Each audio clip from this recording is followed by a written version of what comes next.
राजनीतिक दूरदर्शिता की आवश्यकता है। और मोदी जी को परास्त करने का मामला नहीं है, परास्त करने का मामला है कारपोरेट पूंजीवाद को परास्त करने का मामला है। और इस कारपोरेट पूंजीवाद का विकल्प इसको परास्त करने के लिए जो वैचार की हो सकती है वो केवल और केवल समाजवाद हो सकता है। और समाजवादी मोर्चा ही, समाजवादी केंद्रीय सरकार ही इसका सही माने में इसका उत्तराधिकारी हो सकती है, इसको विकल्प दे सकती है। हम हमारे साथ डॉक्टर सुनीलम जी अपना मौजूद है। हम चाहेंगे कि आप अपना समापन वक्तव्य दें डॉक्टर सुनीलम जी इस पूरी घटना प्रक्रिया पर।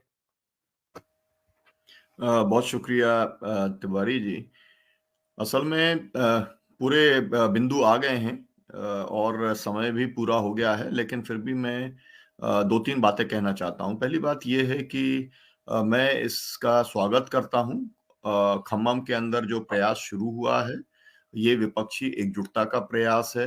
ये विपक्षी एकजुटता की तरह पहला एक ठोस कदम है जो जनता के समर्थन के साथ में दिखलाई पड़ा है, जिसमें लाखों लोग, 3 से 5 लाख लोगों की संख्या बताई जा रही है, जो इस रैली के समर्थन में या चंद्रशेखर राव के समर्थन में या जो भारत उनका राष्ट्र समिति है उसके समर्थन के अंदर जो लोग वहां पर पहुंचे थे।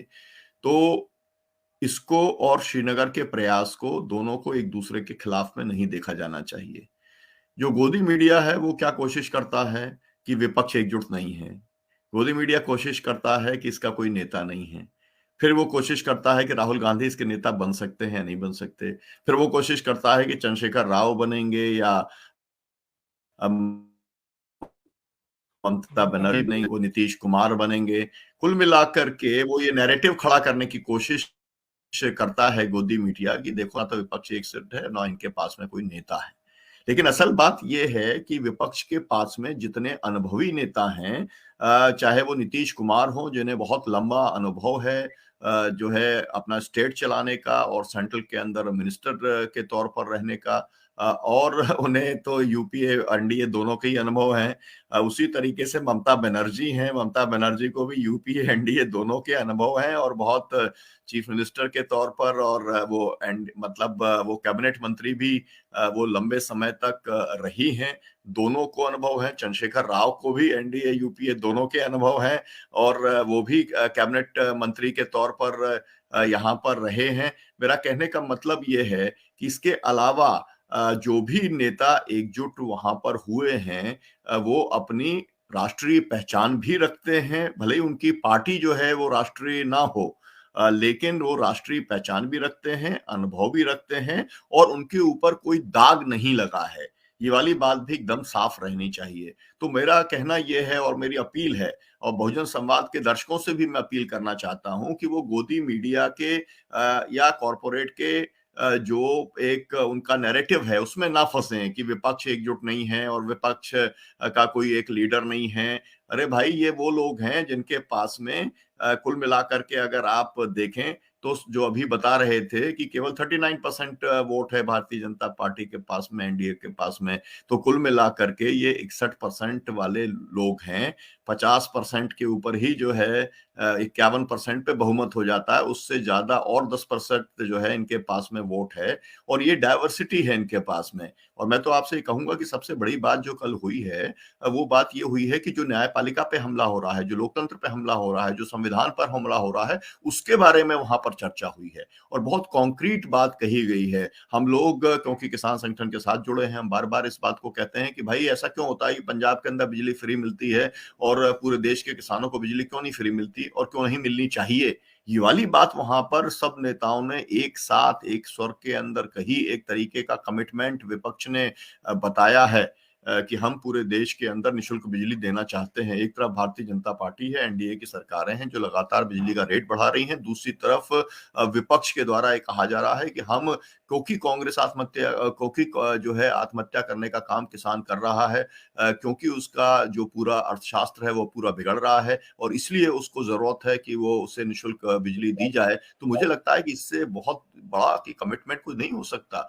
दूसरी बात जो वहां पर कही गई है वो अग्निवीर योजना को खत्म करने की की बात कही गई है। देश का एक एक नौजवान जो देश की सेवा करना चाहता है वो इस योजना के खिलाफ है। उसी को स्वर देने का काम विपक्षी पार्टियों के द्वारा किया गया है। तीसरी बात, वहां ओल्ड एज पेंशन की बात आई है, तो मेरा कहने का मतलब ये है कि जो एक बुनियादी और बड़े मुद्दे हैं उन मुद्दों को लेकर के वहां पर चर्चा हुई है, ठोस कमिटमेंट्स हुए हैं। हम बराबर बहुजन संवाद के अंदर ये बात को कहते रहे हैं कि हम ये चाहते हैं कि विपक्ष का एक कॉमन मिनिमम प्रोग्राम बनना चाहिए और उसके बाद में एक व्यापक एकता उस न्यूनतम कार्यक्रम के आधार पर बनना चाहिए। मुझे लगता है कि उस तरीके का न्यूनतम कार्यक्रम के बारे में जो भी बातें भाषण में आई हैं, ये एक पहली रैली थी। इस तरीके की दसियों रैली करने की जरूरत है और मेरा तो श्रीनगर के अंदर जो दल एकजुट हो रहे हैं उनको मेरा जो है ये एक संदेश रहेगा कि उन्हें भी अपनी रैलियों का उन्हें पूरी योजना बनानी चाहिए। कोई कंपटीशन की बात नहीं है कि कितनी बड़ी रैली खम्मम के अंदर हो गई और श्रीनगर में कितनी बड़ी रैली होगी। स्वाभाविक ही है कि खम्मम से छोटी ही रैली होगी, श्रीनगर के अंदर उतनी संख्या जुटाना उस ठंड के अंदर, उस मौसम के अंदर, उस कश्मीर के अंदर संभव नहीं होगा। मैं कंपटीशन की बात बिल्कुल नहीं कर रहा हूं और ये प्रतियोगिता का भाव होना भी नहीं चाहिए।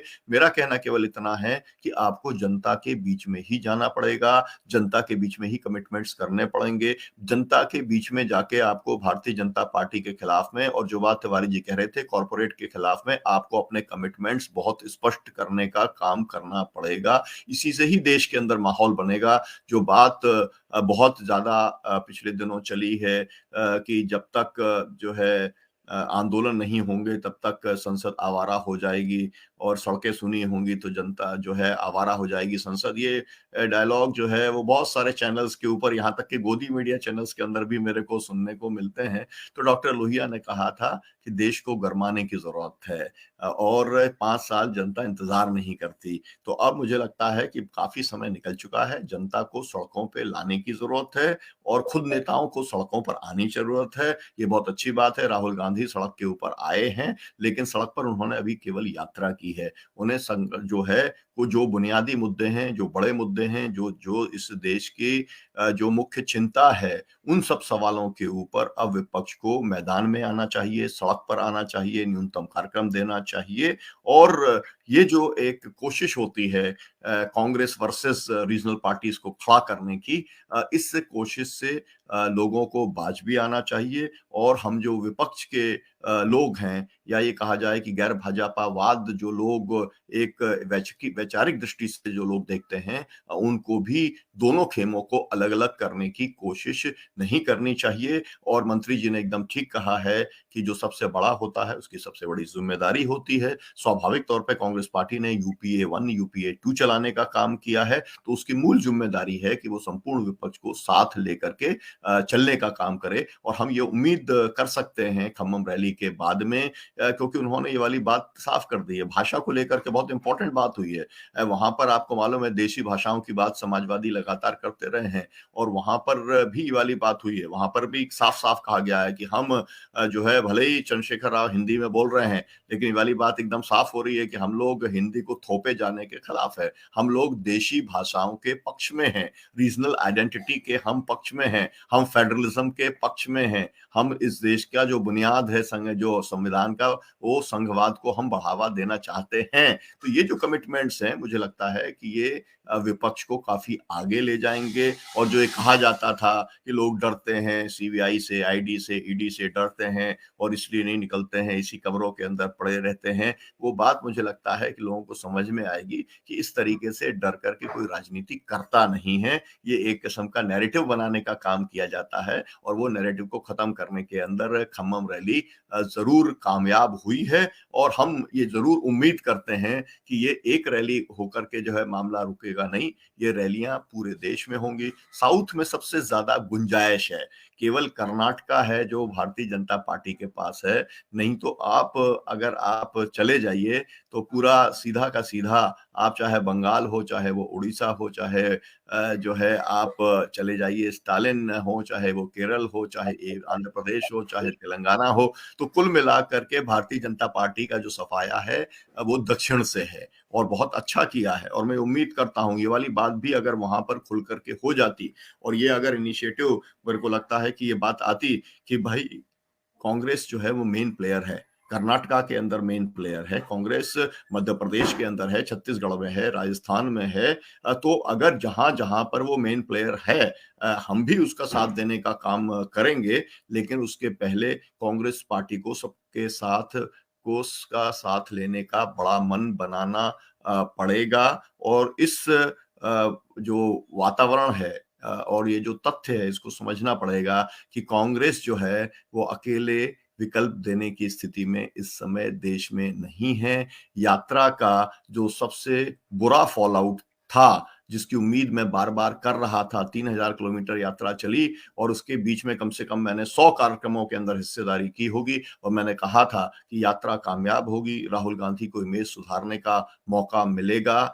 दोनों बातें हो गई, लेकिन जो मुझे अंदेशा था कि उनका दंभ बढ़ जाएगा, उनका घमंड बढ़ जाएगा कि कांग्रेस पार्टी अब रिवाइव हो गई है और अब वो अकेले ही भारतीय जनता पार्टी से मुकाबला कर सकते हैं। मुझे लगता है कि इस गलतफहमी में कांग्रेस पार्टी को नहीं रहना चाहिए। और मैं आपको ये भी बता दूं कि हम लोग, जैसे एक श्रीनगर का कॉन्क्लेव हो रहा है, मतलब कॉन्क्लेव का समापन का कार्यक्रम हो रहा है, 30 तारीख को हमारा भी कार्यक्रम है और आज ही मेरी बातचीत हुई है। मैं दर्शकों को बताना चाहता हूं कि उसके अंदर चाहे नीतीश जी की पार्टी हो, चाहे लालू जी की पार्टी हो, मतलब चाहे जनता दल यू हो, चाहे आरजेडी हो, चाहे आम आदमी पार्टी हो, चाहे सीपीएम हो, चाहे सीपीआई हो, सभी पार्टियों के जो नेता हैं वो हमारे कार्यक्रम में भी दिल्ली में पहुंचने वाले हैं। तो लोगों को ये नहीं कहना चाहिए कि ये एक और कोई नया प्रयास हो रहा है। जो सब प्रयास हैं वो इस देश में फासिज्म को खत्म करने के हैं और कॉर्पोरेट टेक ओवर के खिलाफ में वो सब प्रयास हैं।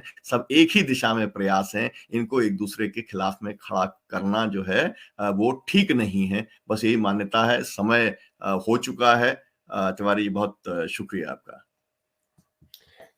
बहुत बहुत धन्यवाद साथी। और हमारे सारे दर्शकों को, हमारे साथी जुड़े, हमारे भाषा सिंह जी जुड़े, अपने शशांक जी जुड़े, अरुण त्रिपाठी जी, अपने रामस्वरूप मंत्री जी और सुनील जी। एक बहुत ही जो निचोड़ निकल के आया कि इस समय देश में राजनीतिक दूरदर्शिता की जरूरत है और वह दूरदर्शिता वैचारिक स्तर पर भी होनी चाहिए, व्यावहारिक स्तर पर भी होनी चाहिए। और कांग्रेस चूंकि बड़ी पार्टी है, इसलिए उसकी बड़ी जिम्मेदारी बनती है। राष्ट्रीय दल जितने हैं, भारतीय कम्युनिस्ट पार्टी है, मार्क्सवादी कम्युनिस्ट पार्टी है और अब आज की तारीख में तो आम आदमी पार्टी भी हो गई है। तो जो कल जो वहां जमावड़ा हुआ है वो भी बहुत माने रखता है, बहुत अपने वजूद के साथ है और सही माने में वैचारिक रूप से और व्यावहारिक रूप से कल की पहल, ये पहल हमें उम्मीद है कि आगे अपने श्रीनगर में भी जुड़ी हुई हमको दिखाई पड़ेगी। और 30 तारीख को जो तमाम गैर राजनीतिक दलों का और जो सब नफरत छोड़ो संविधान बचाओ यात्रा जो है वह भी उसमें अपना मील का पत्थर साबित होगी। और हम सारे लोग एक जगह इकट्ठा हैं और वो इकट्ठा हैं देश के संविधान को बचाने के लिए, देश के अपने संविधान में समाजवाद को बचाने के लिए, पंथ निरपेक्षता को बचाने के लिए,